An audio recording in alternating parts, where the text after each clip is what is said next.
Let's bring in Kobi Karp. He's an award-winning architect and an expert in structure and architectural history. He joins us live from Miami. Good morning. And, you know, just about any kid who's taking, a design class or an architecture class is going to see those famous flying buttresses and learn about how the interior of that cathedral was allowed to be so big and vast and open because of the architecture there. This is a really important place architecturally, isn't it?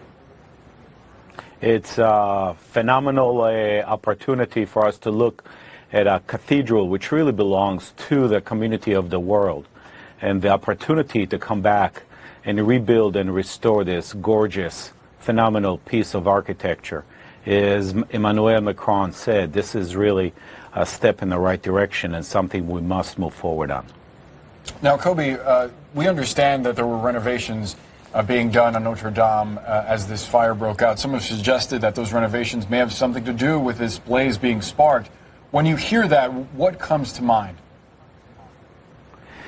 Sadly so, these things do happen, and they do happen quite a bit. There is, though, time that will tell.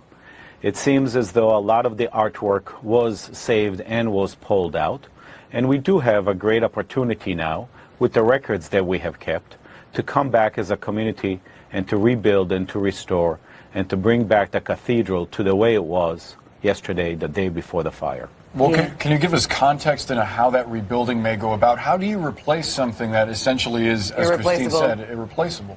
Yes. It's a very hard work that we do. What we do have is we have the opportunity that what we do normally is we go back to the records and into the way things were built. We have a photographic record, and what we then try to do is bring it back to the way it was, on a daily basis. We bring back the art and the way it was built, and we do have an opportunity today, more so than ever before. We have the technology to put things together. We do it on a daily basis.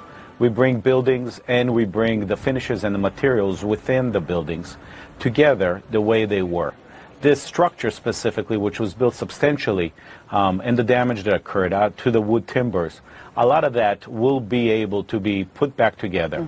Obviously, it will never be the way it was original, because that has gone away. But we do have an ability to bring it back and restore it so that when you do come back into the cathedral, you do see the way it was originally. Can I ask you about fireproofing and fire prevention? And you know, I mean, we just saw that fire move so quickly, and clearly there will be an investigation. It's very soon, but were you surprised to see the flames gobble up the interior of that church so quickly? I personally was, yes, because normally I would expect the fire suppression and the fire alarms to be connected to the fire prevention of this glorious structure.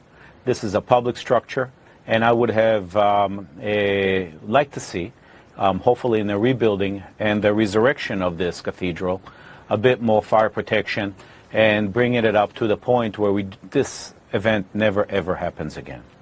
All right, Kobi Karp, an award-winning architect, joining us from Miami to discuss the tragedy we saw yesterday in Paris. Kobi, thank you very much. All right,